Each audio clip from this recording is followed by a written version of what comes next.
So hi everybody, welcome to our Future Leaders training session today on free and open source software. The Future Leaders group is a group part of OpenUK and supporting the Legal and Policy Committee. We are here to help the OpenUK share information with future leaders of open source software, hardware and data. My name is Robert Nels and I'm one of the co-chairs of the Future Leaders group. I'll hand over to Katie, who's the other co-chair. Hello, everyone. I'm Katie. I'm an associate at Bristows, and I'm the other co-chair of the Future Leaders group. Thanks, Katie. Thanks, I'm an associate at Phil Fisher, and Amanda is probably the next person to talk. Yeah, hi, good afternoon, everybody. Welcome to OpenUK's Future Leaders training sessions. This is our third session. The first two sessions were led by Sami Atabani of ARM and will be available on openuk.uk in our past events section by end of today. We'll also be recording this call and we'll have Andrew's session available afterwards. So Andrew Katz is probably known to everybody on the call. He is a world-leading expert in open source. OpenUK's mission, purpose, vision statement even is the future leadership of open source, so UK leadership of open. And Andrew's a great example of that. He won't mind me telling you that he's probably the world's leading expert in open hardware. Whenever I introduce him like that at a conference, we frequently find people muttering that's not a very big pool.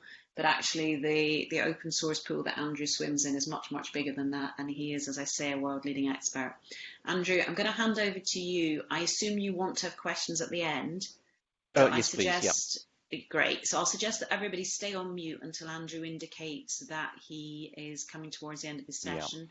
Yeah. You may also want to drop videos because this has been recorded. Your choice. Thanks. Fantastic. Amanda, thank you so much. Katie, Robert, thank you very much for inviting me along.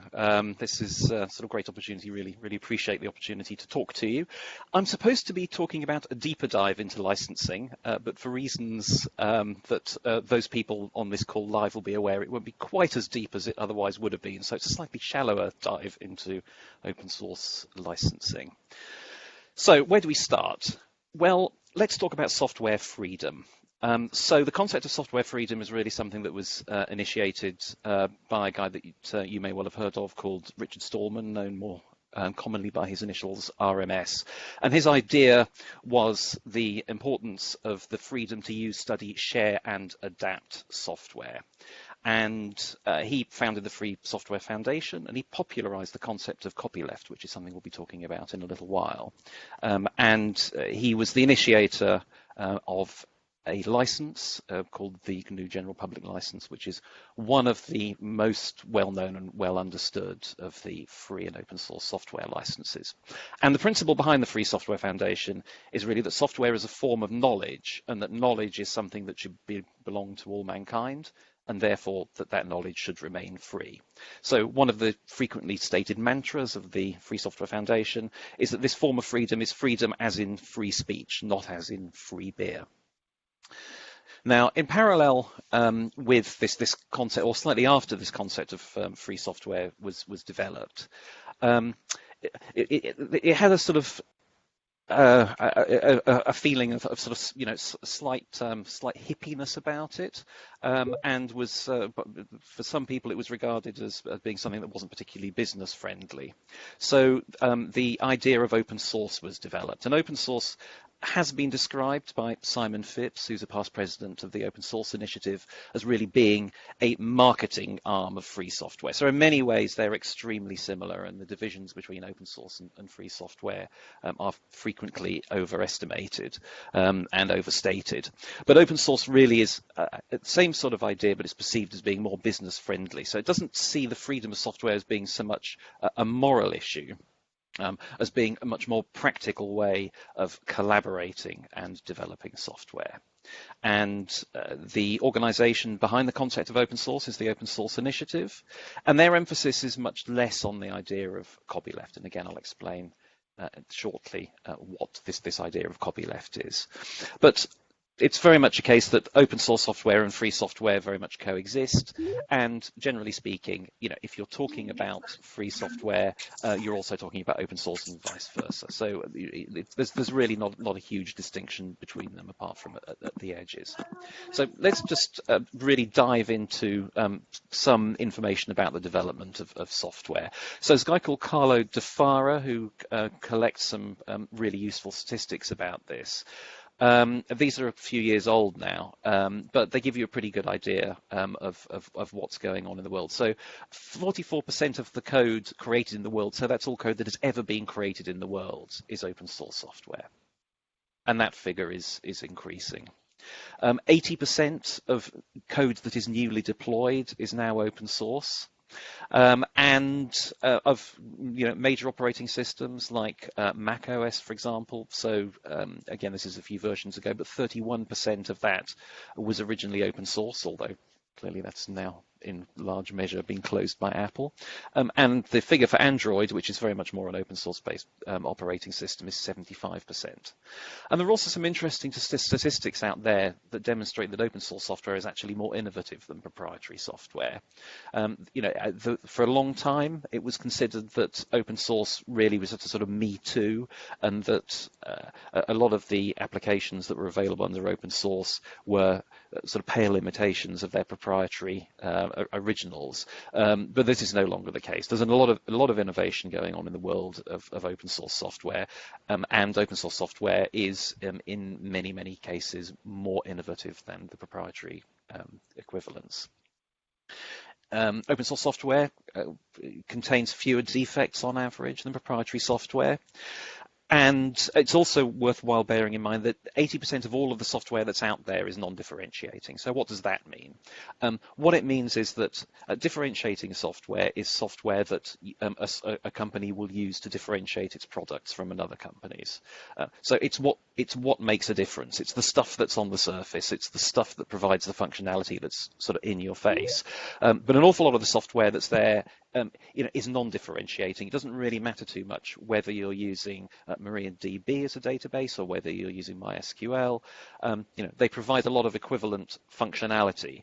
And because businesses aren't competing, nobody's going to say, I'm going to use the product of business X because they use MySQL rather than MariaDB. Then that means that it's much safer for organizations to collaborate in that space without feeling that somehow they're giving away their crown jewels.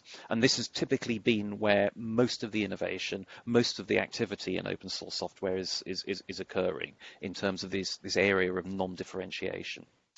And then final statistic here is that the revenue per employee in open source software firms can be shown to be significantly higher than those in proprietary firms as well in many cases. So, open source software is very much on the map. It's no longer a niche activity. It's no longer something which takes place solely in people's bedrooms. It is now very, very big business. It now runs an awful lot of the software that everyone uses every day. So I'm going to talk very quickly about software development. I know Sammy explained this very well in his talks as well, but the context is quite important. So this slide shows some source code, and this is what the programmer actually writes in. This is the code that they're actually writing, and then at the other end of the process, out of the other end of the tool chain, will emerge some object code, which is the binary. That's the program that the computer actually runs. This is not necessarily always the case these days, but sort of basic understanding of how this works is quite important, because a lot of the licenses, especially the older ones, very much have this distinction between the idea of the source code, which is the code that the humans write and the code that you need in order to modify and to improve software, and the object code, which is the version that the computer runs. But the reality is that most software these days is rarely written from scratch. There's a huge amount of different modules that have already been written that are available out there from locations like GitHub and GitLab, and an awful lot of software development involves identifying the projects and modules which are going to be helpful for what you want to do, and then combining them in various ways, and then writing the glue code that will enable you to stick those together and make them work. And there's a number of different ways that you can combine the code. I mean, sometimes it's a question of cutting and pasting. You find a little piece of code that does something useful for you. It might, calculate the day number of a particular day in the month. Is it, Monday, Tuesday, Wednesday, Thursday, Friday, Saturday, Sunday? So that might be such a short piece of code that you just cut it and paste it from somewhere into your code. Or there are libraries of routines that you can also incorporate into your code through a number of methods, such as linking. And I'll sort of talk about those a little bit in a moment. And then, we'll all have come across the concept of plugins. If you're using your browser, there's a whole bunch of plugins that you can also use to connect to the browser that will do things like filter ads out, this sort of thing. So these are the different ways in which you can combine different pieces of software. And the reality is that because this code that people are incorporating comes from so many different sources, that's going to mean that the code base of the final application is going to contain the code belonging to many, many, many different copyright owners. And this means that the licensing structure can be pretty complex. We can have a situation where you're reliant on licenses direct from the copyright owner, or you're relying on licenses that have come through a sub-license mechanism. You can have parallel licenses where the same piece of code can be licensed at the same time under different licenses. And you can also have a situation which is much more traditionally co-ownership, where you have one specific piece of code, but because it was developed so intimately by two or more people together, that it's impossible to disentangle which bit of code was developed by which person. And in fact, it's a work of joint authorship. And I'm starting to get a little bit into the legal technicalities here, so I know there's quite a lot of lawyers on this call. I will mention a couple of cases, I'm afraid. So let's talk about the different sorts of licenses that exist. So proprietary licenses, they're the traditional licenses that you would expect to see with the sort of software that you would have bought, Microsoft Word, for example. And these have a number of classic characteristics. So they can they may limit use to a specified number of computers. It may be that you can just use it only on the one computer, the software on the one computer you've installed it on, or it may be the case that maybe you can use it on 5 computers in your household, or it may be limited to number of users. There are different types of restriction, so it may be the case that you're only allowed to use it for home and student usage. Some types of software licenses try and limit the use of the software to specific jurisdictions, and then anyone that's worked on software licensing will be very familiar with the idea of restrictions on assignment and transfer, and attempted restrictions on the ability to reverse engineer. And finally, for a lot of proprietary software, obviously you're going to have to pay money to use it. And these are all the characteristics that are contained within your classic proprietary software license. Very much in contrast, free and open source software licenses, they grant you freedoms.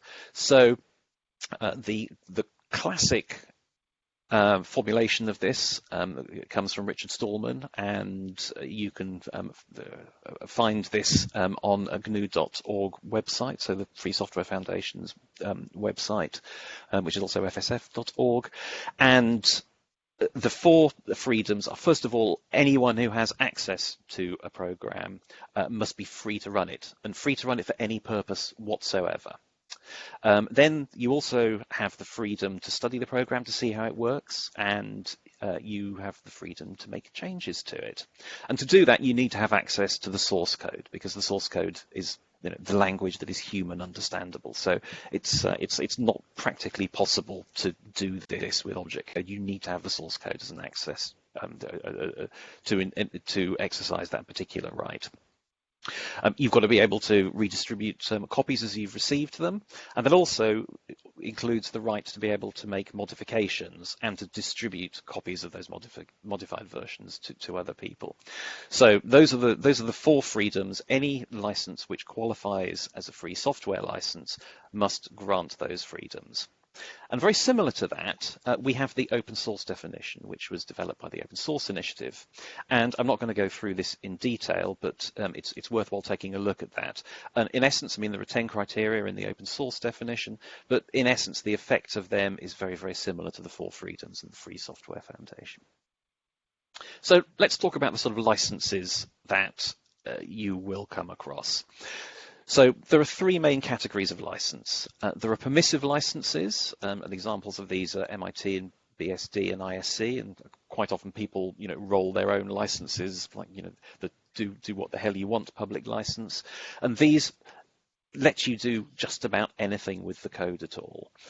You can take it, you can run it, you can incorporate into your own proprietary software. The obligations that attach to those, or the conditions that attach to your exercise of rights to those, are very, very minimal. Maybe all you have to do is to acknowledge the original copyright holder. Maybe you just have to ensure that you incorporate some form of disclaimer in there, but the obligations are very minimal. And then we have this concept of copyleft.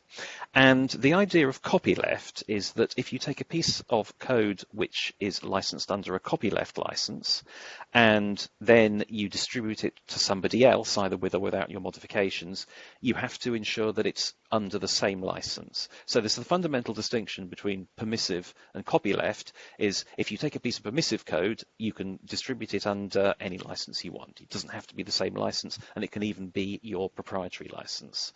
With a copyleft license, if you take code under that license and you want to modify it and redistribute it, then you can do so, but you have to make sure that you do so under the same license. So the idea is it creates a pool and a commons of software that always remains under a copyleft license. There's no possibility that that copyleft code can be taken and incorporated back into a closed proprietary environment. And we'll go into that in a little bit more detail later. So let's. This is just a list of the sort of different licenses that are typically out there in the wild. I mean, there are many, hundreds of different open source licenses, but there's a relatively small number that are used fairly commonly. And this is an example from Black Duck showing how many licenses are used out there against the percentage of projects that actually use them. So MIT is currently is the most popular license. There's some licenses from the GPL family, Apache, etc. And you see that they start off with fairly large percentages, and the percentages suddenly do get very, very, very small indeed. And around OSI, the Open Source Initiative, has a license approval process that if you have a license and you want them to confirm that it complies with the open source definition, then there's a process by which you can submit the license, and they will go through a process and tell you whether it does or it doesn't, and if it does, then it will become part of their approved list. There's about 90 licenses which are currently approved. Only 9 of those licenses do they actually recommend for use. And then also of those are about 17 that are superseded or retired, usually because either they're just not commonly used anymore, or because they've been replaced with a better, more subsequent version of the same license. So you'll hear quite a lot about license proliferation. This is a bad thing. Basically, we want to try to minimize the number of licenses which are out there in the wild floating around. And to do that, the OSI very highly recommends that you use one of a very small subset of licenses, which will cover virtually all of the use cases that you may come across. So let's get actually into the legal side of things. So under the Copyright Act, what are you allowed to do? Well, the copyright owner has a number of exclusive rights in their work, and that's basically to copy the work, to issue copies to the public and to perform it, and then not quite so relevant to software, to broadcast it, and then the right to make adaptations as well. The Copyright Act says this is what a copyright owner is allowed to restrict people from doing, and then the copyright owner wants to allow people to do things. What they do is they then produce a license, and let's look at some of the license texts that you might see. So one of the most common licenses is the BSD license. This is a highly permissive license. which basically says that you can do anything that you want with the software at all. And indeed, it starts with a copyright notice, and then it says redistribution and use in source and binary forms with or without modification are permitted, provided that the following conditions are met. So that is a very wide set of permissions that you get in that particular sentence, and you just have to comply with a number of conditions so that you can exercise them. So what do you have to do? Well, you've got to make sure that if you're redistributing the source, you retain a copyright notice and basically this document. So that's something that's pretty easy to comply with. If it's in binary form, so if that's the object code, the code that the computer actually runs, then you've got to reproduce the copyright notice and this list of conditions, and then make sure the documentation essentially contains the rest of the license. And then that's something that is pretty easy to comply with as well. Then there's a condition saying that you're not allowed to use the name of a particular organization. So the organization that originally released the software usually, or the names of its contributors to endorse or promote the product without specific prior written permission. Well, that seems fair enough. And then finally, there's a very broad disclaimer. So you can see that this license really grants a very broad range of rights, and it's pretty easy to comply with. All you've got to do, generally speaking, is to make sure that the license text itself is reproduced and that anyone has a chance to get hold of it, and that you don't go around using the name of whoever the original project sponsor is to say that they are somehow endorsing or promoting the product. MIT is another license which is very similar, as is ISC. So these are permissive licenses, and as you can imagine, because they're permissive, they're very straightforward. But things do tend to get a little bit more complicated as far as copyleft is concerned. Now, we've already seen that copyleft licenses are conditional on when you make a derivative work and distribute it, you need to distribute that derivative work under the same license. And copyleft is sometimes called reciprocal or share alike, depending on the context. So basically what you can do is you can tinker with this software as much as you want, and you can pass it on to somebody else, as long as when you pass it on, the recipient of the tinkerings gets the same rights that I was given by the original person who gave the software to me. So I'm just looking at the time here, because I might have to accelerate through this a bit, because this session has been slightly curtailed. So I'll go through this pretty quickly. But I'll just worthwhile giving you an illustration of how this copyleft process operates. If you've got time, it's worth looking at the GPL version 2, which is really the... Sorry to interrupt you. No, that's fine. I don't think you should curtail the session. I think you should run on an extra few minutes. If you can do. Right, I'll do what I can. Yes, okay. Yeah, absolutely. Okay. So, sorry, just regaining my train of thought here. So, in order to understand a little bit more in detail of how the copyleft mechanism works, it's worthwhile having a look at the GPL, which says that it's the granddaddy of all of the copyleft licenses. And it's not a particularly long document, but I'm not going to reproduce it and go through it in any detail here, but it is worthwhile looking at, especially since it is probably the single license that most open source and free software lawyers will spend more time looking at than any other, even more than later versions like GPL version 3 or derivatives like LGPL or the Afro GPL. And the key to this really is the way that the license determines what a derivative work is, and it's usually defined in a license by reference to applicable law. And so GPL version 2 refers to a derivative work under copyright law. Another copyleft license, the open software license, talks about translation, adaptation, alteration, transformation, modification, or arrangement of original work, thereby creating derivative works.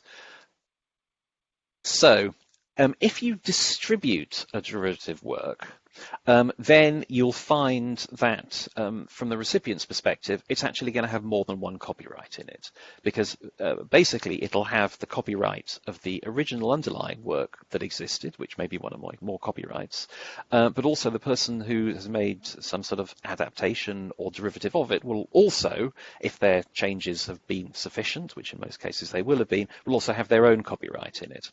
So that means that only the recipient of that work is going to need a license from every copyright holder in that work, which means both the owner of the original work and whoever did the work to create the derivative as well. So just as a sort of general side effect on the effective distribution of copyleft works, for example, under the GPL. So even if somebody takes a work under the GPL and they distribute it in breach of the GPL, the recipient of that work will receive the work under the GPL. There's no question of having to go back through like a sort of a chain to make sure that the chain is unbroken, because the GPL itself has got a clause in there that says that any recipient of the work that at some point further up the chain was GPL is entitled to assume that that work as they receive it is subject to the GPL as well. So one of the things that you don't have to do is to determine that in order to exercise your rights under the GPL, that this sort of chain of licensing is unbroken. And thinking about how copyleft operates, conceptually people tend to think in terms of a large work and then amendments that may be made to that particular work. And the classic large work that people think of under the GPL is the Linux kernel. So this is the core of the Linux operating system, which is probably the most significant piece of software that has been released under the GPL, and it's contained in every Android phone and virtually every software set-top box and goodness knows how many other devices. And people tend to think in the way that that the GPL operates of taking a large piece of software like the Linux kernel and then making adaptations to it and then passing that on. And obviously, as it's passed on, those adaptations will also have to be released under the GPL as well. But this is equally true if you take a relatively small piece of software out of, for example, the Linux kernel and incorporate it into another piece of work. It's also the case that other piece of work, even if it's much larger than the first piece of work that you're taking the GPL code out of, that second piece of work would also have to be released under the GPL as well. So let's look at the actual wording of GPL version 2. So it says, you must cause any work that you distribute or publish that in whole or in part contains or is derived from the program or any part thereof to be licensed as a whole at no charge to all third parties under the terms of this license. And these requirements apply to the modified work as a whole. So you can see from that if you take a piece of GPL code and you incorporate it into another piece of software, then if you distribute that other piece of software on, then you are required to comply with the terms of the GPL in the first piece of software, which means that you have to release the second piece of software itself under the GPL. And that is how the reciprocal copyleft effect of GPL operates. So, sorry, just take a quick sip of water. So I'm going to do a slightly deeper dive into the legal aspect here, because this is something that is quite relevant in terms of understanding from a legal perspective how the license operates. And the question is an open source software license a bare license or is it a contract? And you'll recall that a bare license is something that simply allows somebody to exercise rights under copyright, which would otherwise be a breach of copyright. So they're basically just permissions that have been granted by a copyright owner. But a contract has got rights and obligations on both sides. So if the GPL is just purely a bare license, then that means that it contains no obligations on the licensee. It only contains conditions. So in other words, If you take a piece of software under GPL and then you exercise one of the copyright rights under it, then if you're operating within the conditions that the GPL contains, then you're fine because you're operating within the conditions of the license and the license gives you the right to do those things. But if you operate outside, sorry, excuse me, if you operate outside the parameters of those conditions, then you'll find that you're in breach of copyright and the copyright owner potentially has a claim against you. Now, it's clear from reading GPL 2 that it can certainly be read in that way, that it only provides permissions and that those permissions are subject to conditions. And if you recall when we looked at BSD, that's exactly how BSD is drafted as well. It provides permissions subject to conditions. GPL 3, which is the subsequent version of GPL, it's a little bit more difficult to interpret in that way. It does look as though maybe it places some obligations on a licensee. And if it does place some obligations on a licensee, then arguably that means that it has to be a contract. But without going into that in too much detail, the Free Software Foundation, which is the steward of the GPL licenses, insists that it's only a bare license, and the rationale behind that is, first of all, internationalism, is that copyright law is pretty much harmonized, at least more than many other laws worldwide. So if it's expressed to be a copyright license, then it means that its effect is much more likely to be predictable in different jurisdictions than a contract is. And then also, if it was a contract, it would mean create a whole web of really complex contractual relationships, which could provide the possibility of liabilities arising for those contracting parties, which is something that they want to try to avoid. And there's a number of other factors as well, which are fairly jurisdiction specific in the US about whether it's possible to claim costs in an IP damages claim as opposed to a contractual damages claim. But I won't go into those in any detail. So the sort of contract, if it is a contract, and the sort of the characteristics that it has, well, first of all, it's potentially subject to the Contract Rights of Third Parties Act 1999, which means that third-party beneficiaries may have some rights under the contract. If that's the case, it means it's a unilateral contract. So we're sort of going back to the early days of contract law, as people would have studied now. So it's an offer which is binding on its acceptance. It needs not be communicated. I'll skip over the next one because that requires quite a bit of analysis. But basically, you've got the other rights like specific performance. It's more difficult to get injunctions for breach of contract than it is for breach of intellectual property rights. And there's a question of revocability as well. If, on the other hand, it's a pure license, then if you're operating outside the scope of the license conditions, then you're in breach of copyright. It's easier to obtain injunctions to prevent redistribution. There isn't the ability to obtain specific performance of a bare license. And what some people might be thinking of, is there an obligation, for example, under GPL to ensure that a recipient is entitled to receive the source code? The answer is that it's a condition that if you distribute object code under GPL, then in order to remain compliant with the license, you have to make the source code available to third parties. Is that an obligation which can be enforced, or is it just a condition that means that if you don't comply with it, you're outside the scope of the license? And this is precisely the sort of question that we find ourselves grappling with when we're looking at the distinction as to whether it's either a bare license or whether it's a contract or not.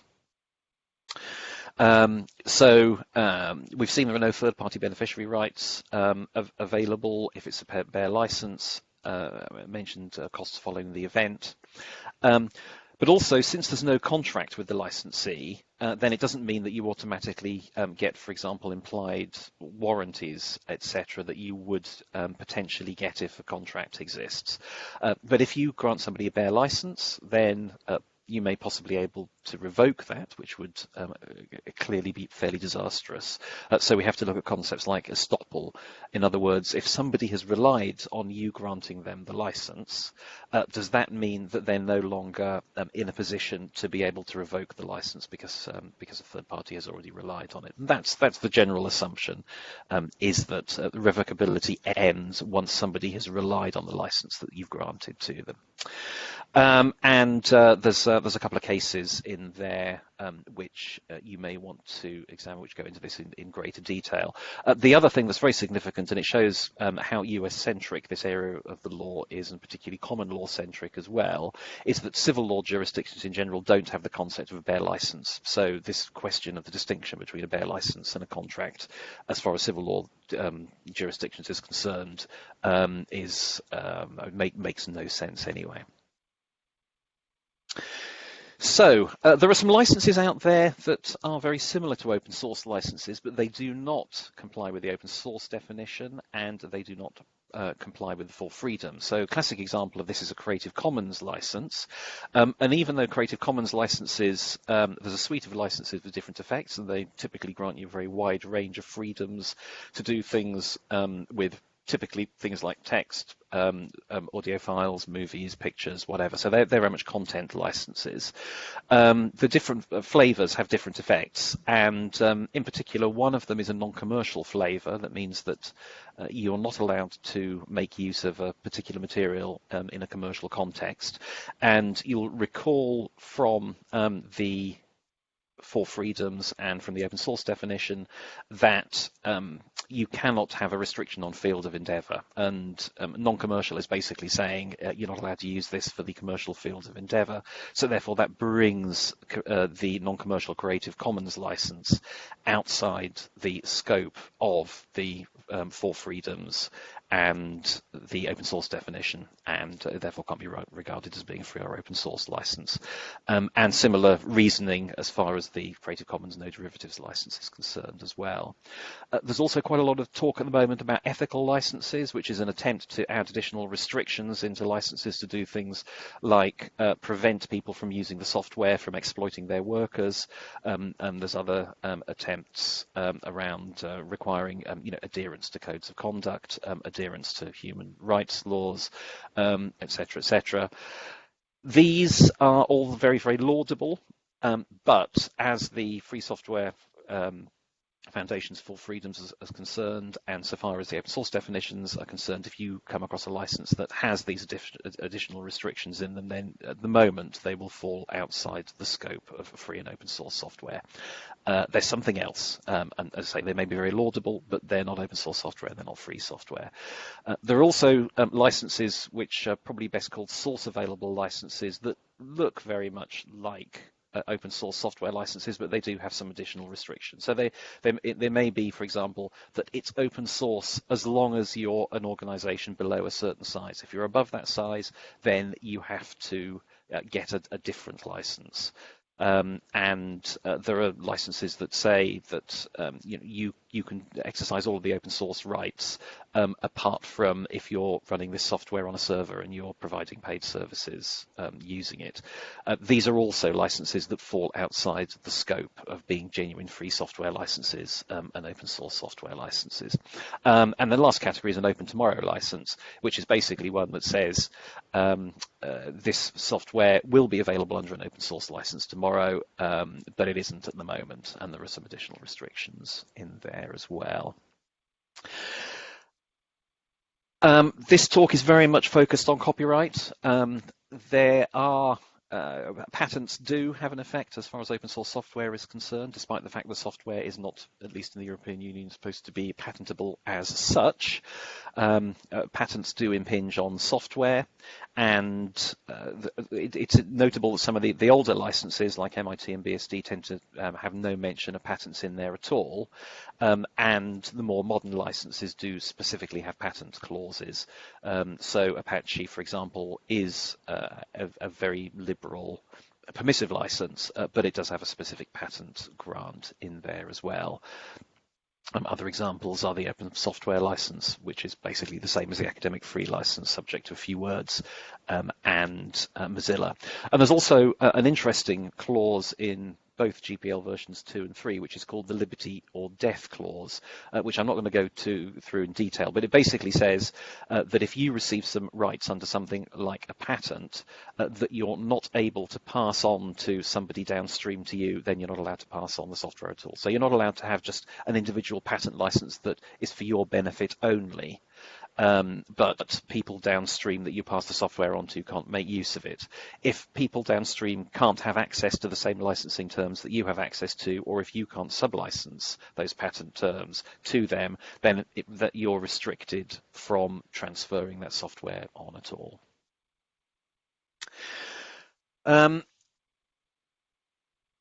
So this is officially end of time. I think probably if I go on for about another 10-15 minutes, Amanda, is that going to be all right? I think that's perfect, and then we might have time for 1 or 2 questions. I hope that works for all the attendees too, but yes, please, Andrew. Yeah, okay, fantastic, brilliant. So now I'm going to talk very little bit about projects and license compatibility. If you're establishing a software project, if you're writing some software, the first and most fundamental question is, do you actually want to license that software out at all? Is this something that's purely for internal use by you personally or within your organization? Or do you want to distribute that software out to other people? And if you do want to distribute it out, what terms do you want to distribute it out under? So do you want to use a proprietary license like typical Microsoft software license? Or do you want to distribute it out under a copyleft license? Or do you want to distribute it under a much more permissive license? And in each of those cases, you've got to determine that if your project involves a whole bunch of different components that you've acquired from elsewhere, that the licenses of each of those individual components allows you to out-license your software in the way that you want. And probably the most fundamental point here is that if you don't want to distribute your software out at all, if you're only going to be using it for purely internal purposes within your organization, there is very little that you need to do in terms of compliance, because the copyleft obligations, which are typically the obligations that are the trickiest ones to deal with, only apply when you redistribute the software on. If you keep it within your organization, there's no redistribution happening, and therefore you can pretty much freely take any software that's available under an open source software license from anywhere you want, mix it and match it. You don't really have to bother too much about what the licenses are. And your compliance requirements are very, very much lower than they are if you are distributing the software on to anyone else. So this is really the first point, is you have to be very clear about how you're going to distribute that software on, and whether you're going to distribute the software on at all. And then that leads to some more interesting questions about, okay, well, if you are going to be using it internally, are there circumstances in which you might need to be able to distribute it at a later stage, for example, during the course of a business sale or something like that? And anyway, that is something that we can talk about another day. But fundamentally, you have to be very clear on what your intended out license is going to be, and only then are you in a position to be able to undertake an appropriate compliance exercise and determine that all of the components that you're using are licensed under licenses that enable you to use them for the purposes that you want to out-license them for. So generally speaking, if you're using an academic or permissive license like BSD, Apache, MIT and so on, then you don't have too much of a problem irrespective of what the license is that you're going to be out-licensing under. However, copyleft licenses will cause you more of a problem, because they will generally only let you out-license under the same copyleft license. So broadly speaking, if you are going to be distributing a project that's got any GPL version 2 code in it at all, then you're going to have to make sure that the entire project is capable of being licensed under GPL version 2 when you distribute it on to a third party. So that's obviously a fairly serious concern. Even GPL versions 2 and 3 are not compatible. So it's not possible, for example, to take code licensed under GPL version 2 and automatically assume that you can incorporate it under a GPL version 3 project. That is something that you need to look at very carefully, and quite a lot of projects which are licensed under GPL version 2, if you look closely, you'll see they're actually licensed specifically under GPL version 2 or later, which means that you can choose either version 2 or version 3, which is the most recent current version, or any version in the future which the Free Software Foundation decides that it is going to produce. And clearly then you have to trust that the Free Software Foundation is going to produce subsequent licenses which are similar in terms of their spirit and effect than the GPL that you know and love. There are some licenses that are copyleft but nonetheless allow explicit relicensing in certain circumstances to try to ease this compatibility problem. So the EU public license is one example, Mozilla version 2 is another example, there's a few other ones. Now, I could go on this particular point for about another half an hour, I guess. If you're talking about license compatibility, one of the other things you need to consider is how closely do two pieces of code need to be combined to each other in order for this copyleft effect to apply. And it's clearly, if you take a piece of GPL code and then you cut and paste it into another piece of software, then that other piece of software actually incorporates the GPL code, and therefore that other piece of software, if you distribute it, would have to be released under the GPL and that specific version of the GPL. But there are other ways in which software can be combined. And you can have two programs sitting in a computer that are running in separate areas that just communicate with each other by sending each other messages, but they're not sort of closely interlinked with each other. And in that case, it's generally regarded that you don't have a license compatibility problem because they don't contain any material belonging to the other. One is not a derivative work of the other. And without getting into detail too much, there are other ways in which software can be combined in a slightly more intimate way. And there's various that's specifically called linking, and there are different types of linking. And in those circumstances, you get into a situation where the two types of software can be quite closely related to each other, and that can have an effect in terms of license compatibility. And you may recall earlier that I was talking about strong copyleft and weak copyleft. And strong copyleft can be regarded as having an effect over the entirety of a project that you're working on. Now, GPL is a classic strong copyleft license, which basically means that if you have a piece of GPL code in a project, then the whole of that project is going to have to be released under the same version of the GPL. Under a weak copyleft license, the effect is not quite so wide, and it's usually the case that it's only modifications to that particular file that would have to be released under that particular license. So you can therefore have different pieces of code coexisting under different weak copyleft licenses within the same code base, and that doesn't cause as much of a problem. And quite a lot of the work that we're asked to do as open source lawyers is to look at these particular software interactions and determine whether there is a form of linking that's sufficient or necessary to make sure that this copyleft effect takes effect. But we're always fairly uncomfortable about doing this because we're quite good at coming up with legal arguments that might say that a piece of linked software does not have to be released under a particular license because that linking isn't sufficiently intimate to trigger the copyleft effect.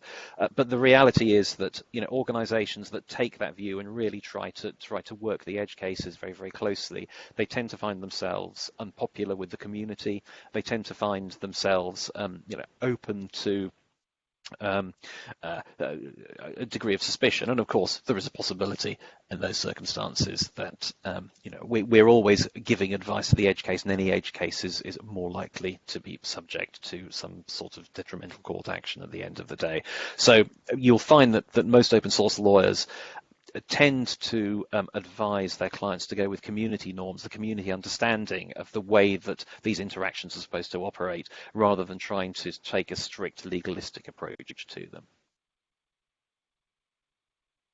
And here's a compatibility chart which shows how software under different licenses can be incorporated into a GPL either version 2 or version 3 project.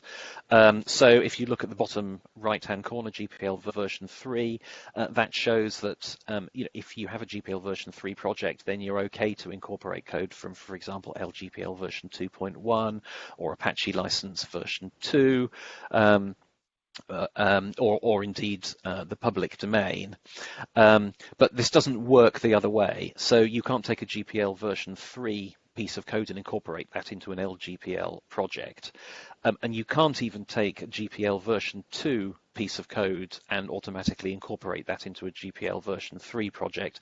And the reason for that dotted arrow between GPL version 2 and version 3 is exactly what I was talking about earlier. That indicates that if somebody has used GPL version 2 or later as their license, as their stated license, then in that case it's acceptable to incorporate it into a GPL version 3 project, because in those circumstances you can just treat that piece of software as a GPL version 3 piece of software in the first place. So I'm going to talk a little bit about liability outside the scope of IPR. I mean, clearly, if you breach a software license, you're in breach of copyright, and therefore you have potential copyright claims against you. But also of interest is the question of whether any other forms of liability may potentially attach. Almost all, if not all, open source software licenses do contain a fairly extensive disclaimer of liability. That tends to have been drafted under US law, so in itself that's questionable as to whether it's going to be effective in different jurisdictions, because this is one of those areas that varies quite significantly from jurisdiction to jurisdiction in terms of what sort of exclusions and limitations on liability are acceptable. But just a number of open questions here, really. Does liability attach to a bare license? We know that in the case of a contract that warranties can be implied, and we know that there is legislative restriction on the effectiveness of exclusions and limitations of liability, both through legislation like the Unfair Contract Terms Act, but also through consumer legislation as well. So the question is, do they apply to bare licenses in the same way as they would apply to contracts? There are also some open source software licenses, however, which do contain some form of warranty. So there's one called CSIL, which contains a sort of very minor warranty in there as well.